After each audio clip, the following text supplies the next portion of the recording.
Hi, everyone, and welcome back for another episode of Malice in the Mitten.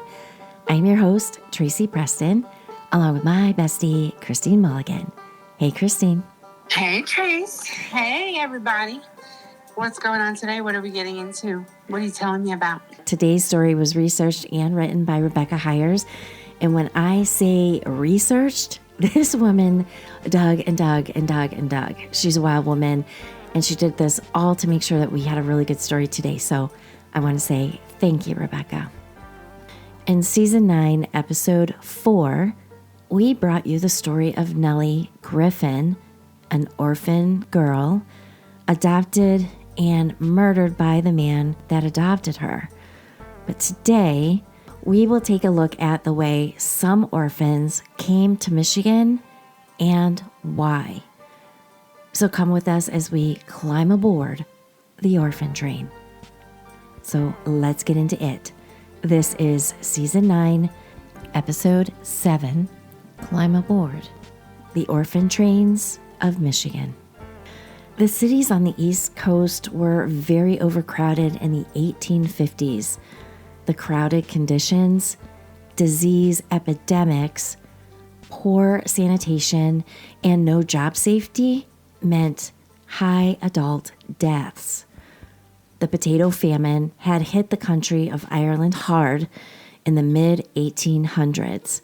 It caused massive suffering by way of disease and hunger for the country. In search of a better life, many families came to America, but it wasn't just the Irish coming. Many came from other countries in search of a better life. But when they arrived, they didn't always find it better. Tenement housing was a thing, and that refers to multi-occupancy residential buildings that typically consist of several flats or apartments, which often shared the same entrance stairways. This type of housing was built especially for poor people. There was no indoor plumbing, little natural light, and poor airflow, which was a perfect breeding ground for disease. Their living space was cramped, with a family of 10 often living in, get this, a 325-foot living space. Now, to put that into perspective, today's average modern walk-in closet is 65 to 100 square feet. So just imagine 10 people crammed into a room the size of roughly 3 to 4 walk-in closets. This space held a kitchen and a room to sleep. Yeah, that's bonkers. How do you even fit 10 bodies in 300 square feet? Like, lay them down. Like, did they ever sleep simultaneously? They must have all piled on top of each other like back in the days of cavemen. Yeah, crazy. Yeah. It is bonkers to think about, but that is what they did. Yeah. And I can't even fathom. I can't either. Now, their bathrooms were outside in the yard. There was no running water, and water usually came from a shared community pump out in the yard as well. A community sink was on the first floor of the building or from fire hydrants in the street, and those were shared by dozens of people. That gives you a whole new appreciation for what we've got. Oh, well, no doubt. I mean, that was like really rough living. Yeah, it was. Eyewitness survives. Nope, not a princess like you. Hell no. No, ma'am. You need your things, all the things. I get it. No, I don't need all the things, but I need, like running water and, more than 5 cubic feet for myself. Yeah, and no pooping in the yard. Yeah, no pooping in the yard. That's for the dogs. Exactly. Now, many immigrants were low-skilled individuals taking the dangerous menial jobs. Children were often forced out of school to work in factories and mines to help care financially for their families. factory conditions for safety were abominable, as evidenced by the Triangle Shirtwaist Factory fire, which killed 146 female immigrant workers when a fire broke out, and the exits were locked shut. Hours were long and pay was low. In 1911, one worker made $16.60 for a 2-week pay period, in which she worked 166 hours. That's nuts. That is crazy. But that was back in the day. We were just getting rid of this whole slavery thing, right? Yeah, I think this is like the industrial period, no? Yeah, I think so. I don't really know the timelines, forgive me, because I try to not pay too much attention to the detail of when humans were disgusting. But back in the day, like, that's how we used to treat workers. Like, they were basically just minimally paid slaves. Yeah. I mean, you just said that they locked them in. Once they came into work, they locked them in there. Mm-hmm. That's crazy. Yeah, you're not going home. Why did they do that? Because they had quotas, damn it, and you're not going home until it's done. I guess. Yeah. I'm just spitballing, but that's all I can come up with. Atrocious. Yeah. Atrocious that humans were treated like they're... Yeah. Herded like cattle and literally kept in pens. Mm-hmm. That's basically what you're telling me. Mm-hmm. Exactly. Now, now for those amount of hours worked and the money that they were being paid, that translates to roughly $545 in today's money. And if we break that down even further, that comes to $3.25 an hour in today's money. Bonkers. Yeah. Now, of course, that amount would have been much lower in the 1850s. But then again, the cost of living back then, that wasn't horrible. At least they were able to get a place for themselves. Because, I don't know, like back in 1910, wasn't it like $5 for a month of rent? Could have been. Yeah, I think it was something insanely like unfathomable for my brain. It was something like that. I know it was like crazy. Yeah. Well, while I'm reading the next part, why don't you Google that up? See where we're at. See if we're right. Okay. Now, due to the living and sanitation conditions, epidemics like cholera, tuberculosis, and typhus were rampant. 40% of children that were living in tenements died before the age of 5. An epidemic of cholera in the tenements killed approximately 5,000 people in 1849, and a second epidemic killed over 2,000 in 1854. Conditions in the big East Coast cities were bad. Now, the combination of poor sanitation, disease, and low wages often caused the parents to die or become disabled and unable to care for their children. Having left their families behind when they immigrated to the United States meant that they didn't have support from grandparents, aunts, or uncles when something happened. There were no social organizations as we have today to assist with rent or food. The orphanages were full, and the kids were left to roam the streets. Orphanages at the time held 200 to 2,000 children, and as you can imagine, that prohibited quality care. In 1854, New York City alone had an estimated, get this, 30,000 orphan children running in the streets.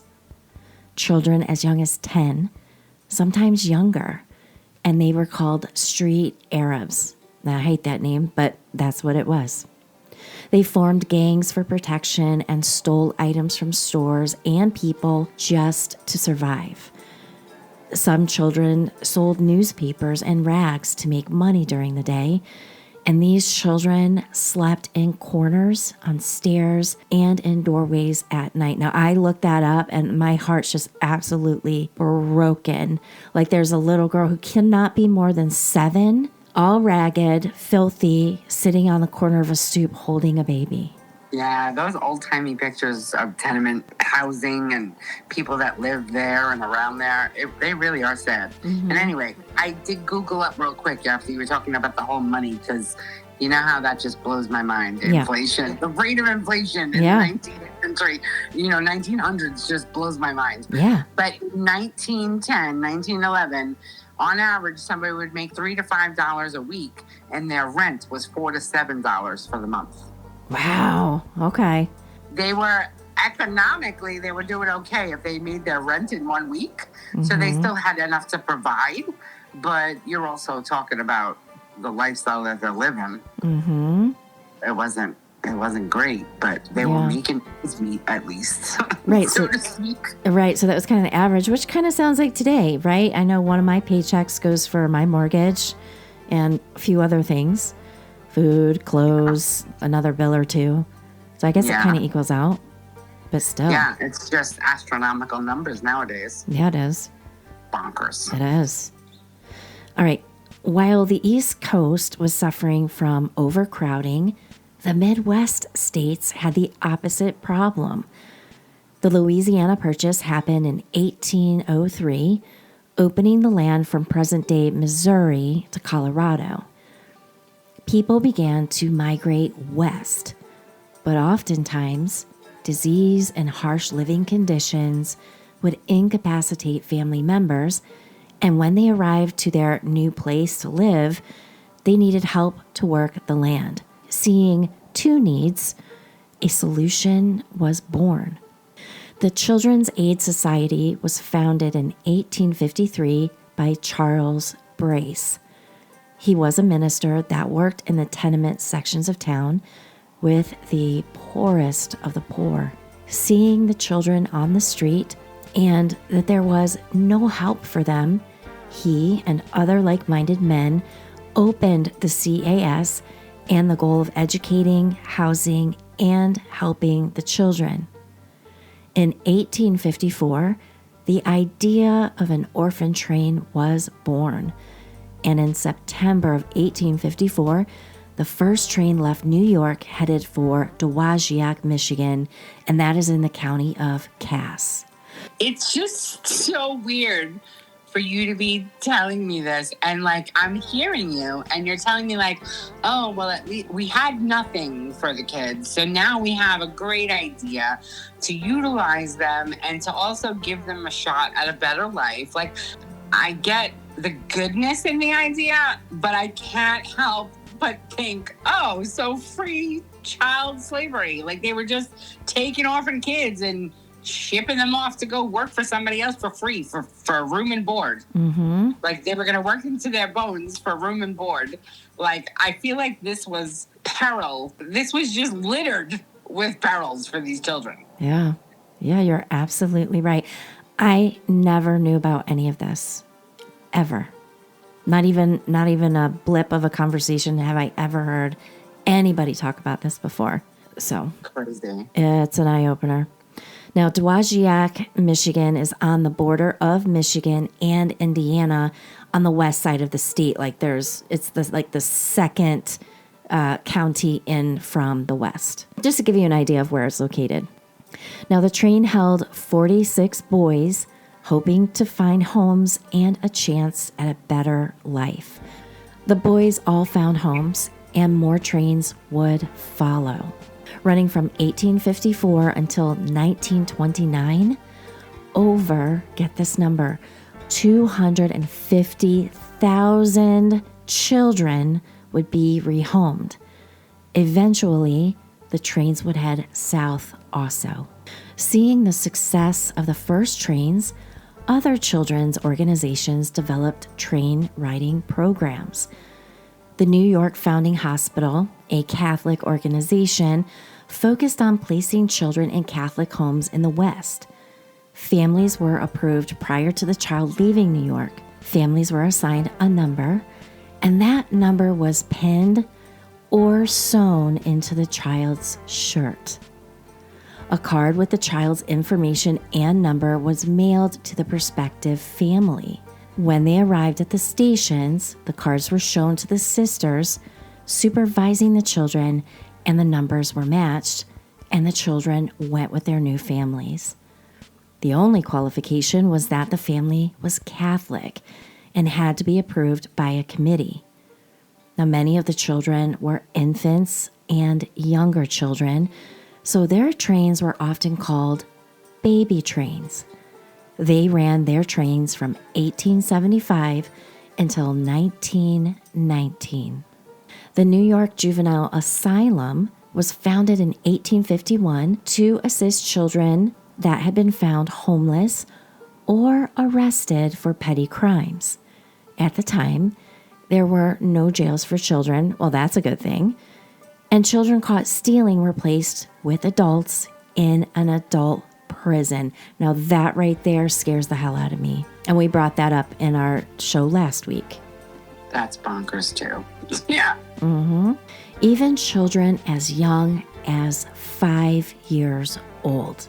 Feeling that the situation was a detriment, they took the children that would have ended up in jail. The children were given education, attending school for 6 hours a day as a referendum from their evil ways was their goal. Evil ways? What? These kids were on the streets just trying to survive. How is that evil? Yeah, well, they were an inconvenience to polite society, I suppose.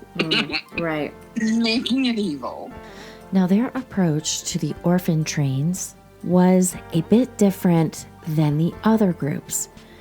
These children were sent mainly to Indiana and Illinois as indentured servants, where they would work for a number of years for a family, then be given their freedom. Can we just call this slavery, just like you said? Now get this. Approximately 6,000 children were sent out by this group. 6,000. The American Friendless Society was founded in 1839 as a refuge for poor women and children. Now, in the beginning, they sent their children one-to-one instead of in a group together. One child at a time with one adult to watch over them. That's what the one-to-one means. Mostly sending their children to New England states that didn't start to send children west until the late 1850s.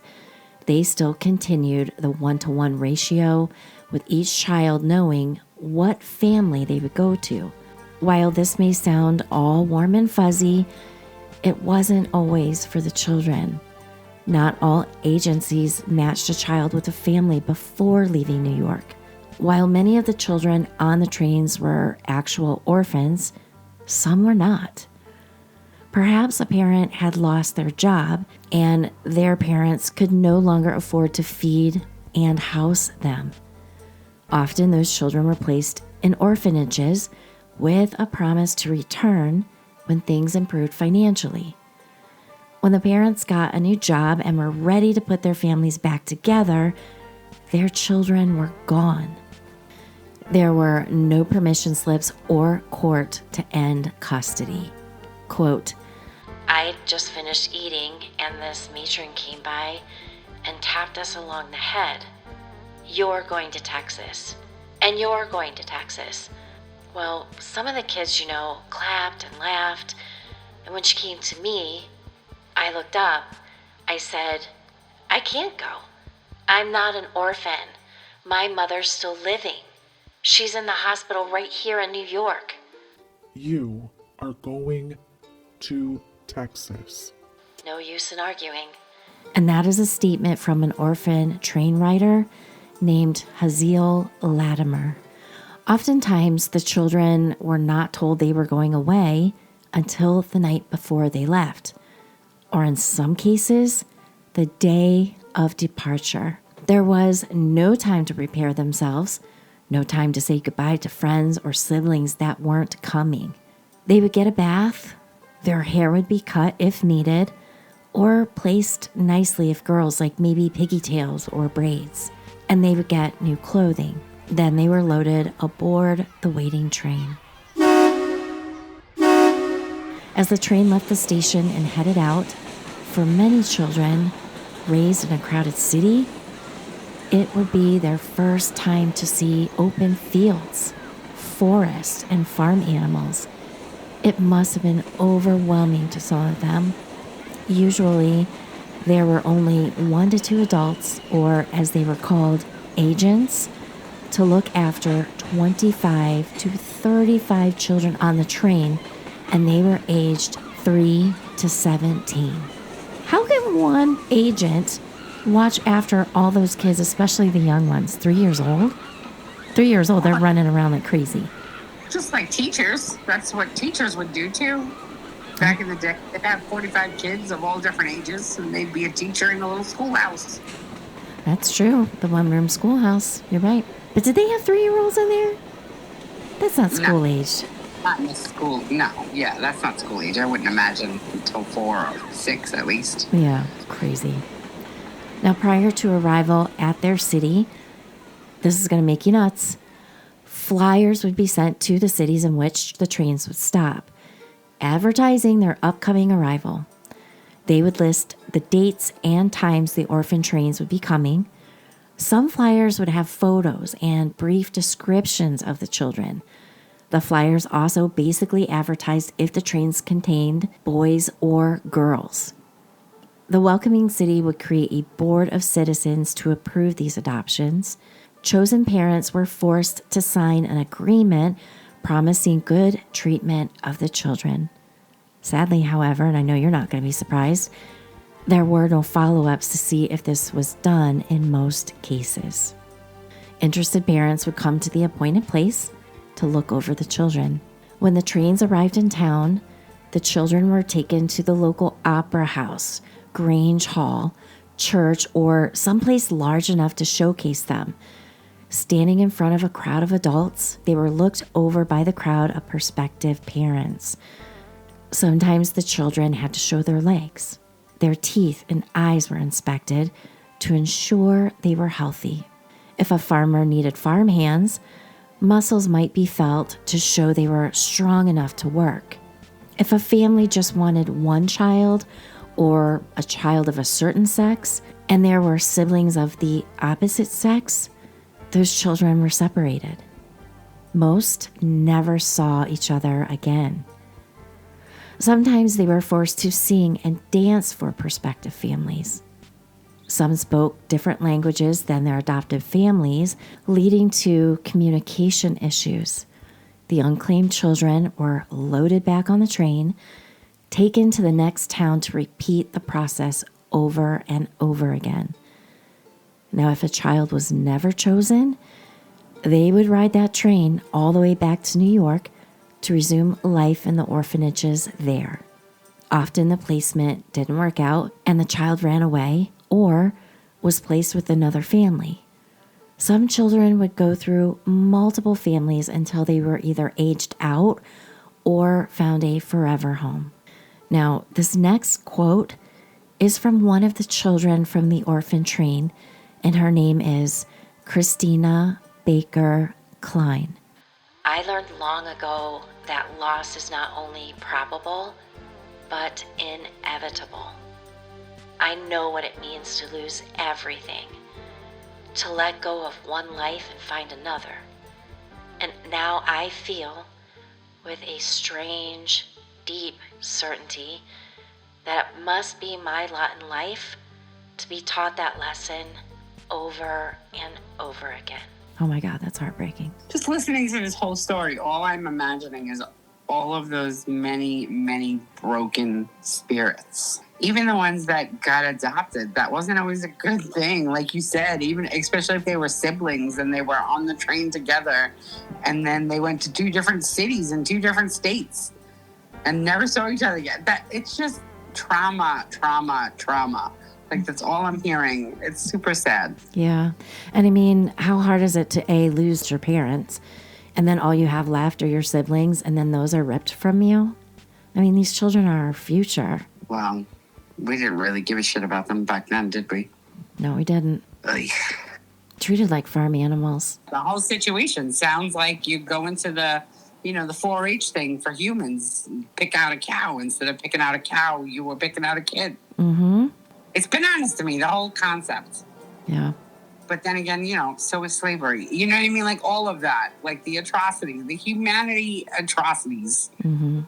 Just, and thankfully, I guess, it will never cease to amaze me. And not in a good way. It's just dumbfounding. Michigan would ultimately receive 12,500 children, roughly a quarter of the total of children shipped west. 43 of Michigan's southern cities took these children in. Dowagiac was chosen due to Brace's tie with ministries in the city. The train ride to Michigan from New York, that would take 4 days. The trains were crowded and unsanitary, as you can imagine. On the first train ride, they were accompanied by only one adult. At one train stop, the adult in charge, E.P. Smith, gave 2 of the children to some people on a riverboat without even checking references. Now, there isn't much information available on the children that came to Michigan. Out of the 12,500 children that came, as of 2017, only 121 have been identified as such. Oftentimes, if a child was young enough at the time of placement, they were not even told they were adopted or how they arrived if they were. If an older child came on the train, they were often ridiculed by classmates and teased, so they wouldn't speak of it as they grew older. It was better to forget in an attempt to heal. Some adoptions were positive, and the children thrived with the security of a new loving family that really wanted them. We do have a few stories, though, and one is that of George Washington Timmons Stone. Born in New York, his parents divorced in the 1850s. Placed on a train, George was sent to Albion, Michigan, along with his brother Joseph. The pair was adopted by Simeon and Martha Stone. At the age of only 13, George enlisted in the Union Army in March of 1863. He would become the drummer boy of Company D, the 1st Michigan Sharpshooters. He was mustered out in 1865 at the age of 15 and was recognized for meritorious conduct. He would later found the city of Hoskins, Nebraska, before returning to Michigan to serve as its general auditor from 1890 to 1892. Both he and his brother would also work as merchants. Then there was J.D. Pringle. He was 13 when he was adopted in the town of Oxford. His adopted father was a doctor, and following in his footsteps, he attended the Detroit College of Medicine, becoming a doctor and surgeon. He would serve the Oxford community as their doctor for 43 years, retiring a few weeks before his death in 1938. A combination of things brought about the end of the orphan trains to Michigan and other states. First was the start of the Depression. Families couldn't afford the mouths they had to feed and clothe. They couldn't afford to take in more. Many eastern states that were shipping the children west started to get more formalized foster care systems in place. In 1895, Michigan passed laws requiring costly bonds from the agencies that were shipping the children that were to guarantee that the children would not become a burden on Michigan's taxpayers. Other states would soon follow with their own laws.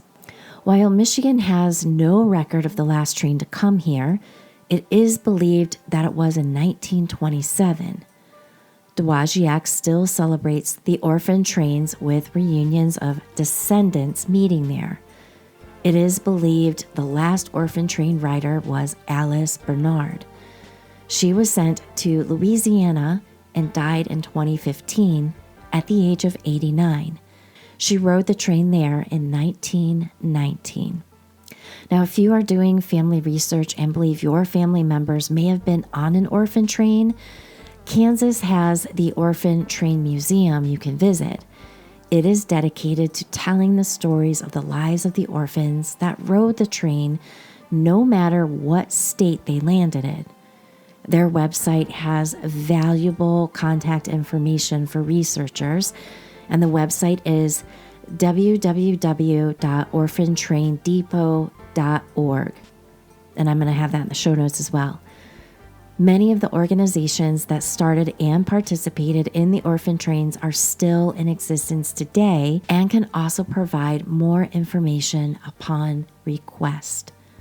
Now, while this story isn't one of malice in the traditional sense of the word, as we use it on our podcast, the question we asked in our Gordy Peach episode, Season 5, Episode 4, is it malice if it is done with good intentions? Some of the children were saved and went on to lead happy and productive lives. Others ended up worse than they were before. So what do you think? If you have an orphan train rider in your family, please tell us their story in the comments. They deserve to be heard. Is it malice if it was done in good intentions? As they say, the best intentions never really turn out so great when there's not care taken in all the other aspects.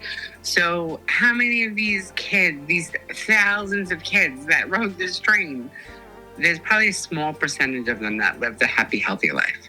I agree with you. It's two things. There's, here's what we can do to help these children, but it's also cleaning up the streets of New York.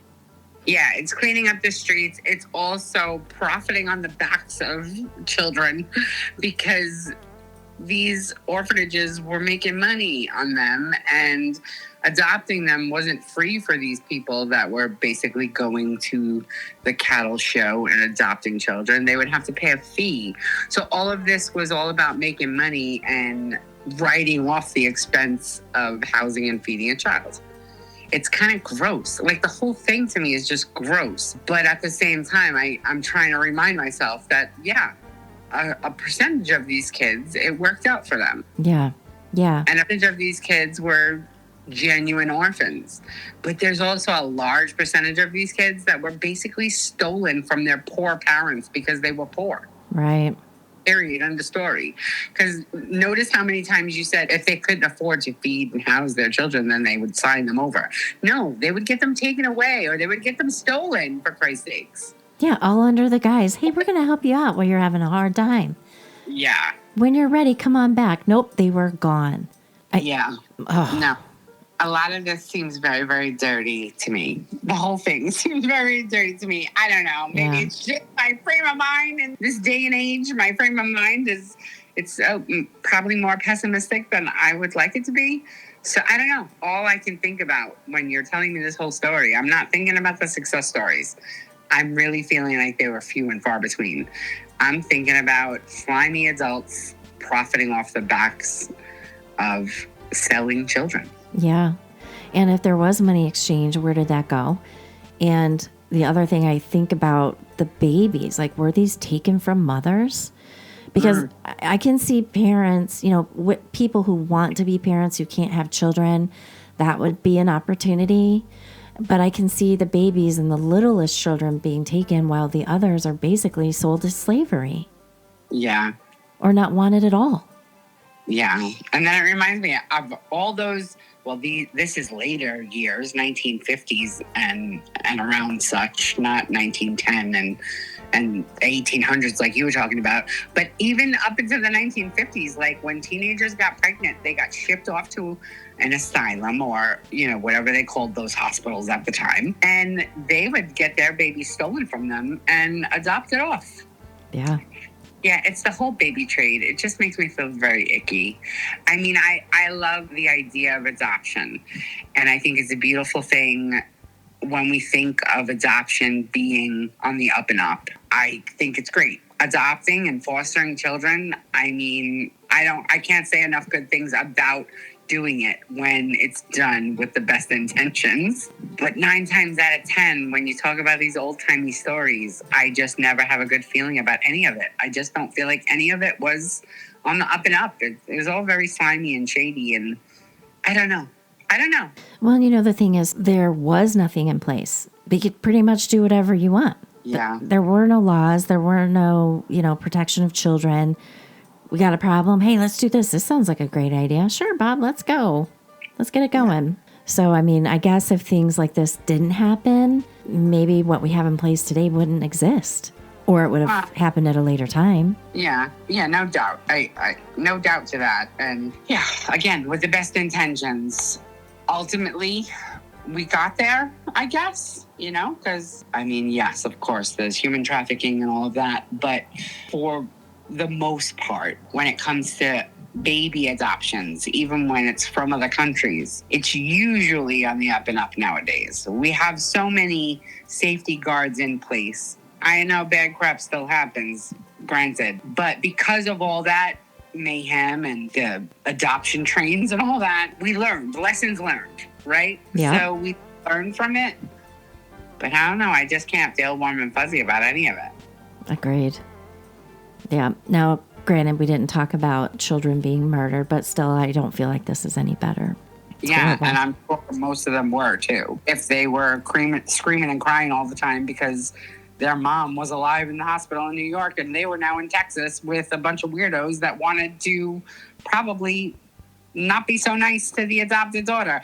I'm sure she didn't give them any peace, where the likelihood that she would have survived that and not been abused or beaten to death for one reason or another, it's unlikely. That's all I'm saying. So the children that didn't really want to be taken and brought somewhere else, I don't think they survived. I can't argue with that. Because it was a more brutal world back then. Even biological children got beat to death for acting out. Mm-hmm. Yeah, I don't know. I can't feel warm and fuzzy about any of this story. I know. Yeah, there's definitely a lot of malice here. So, Yeah. Yep.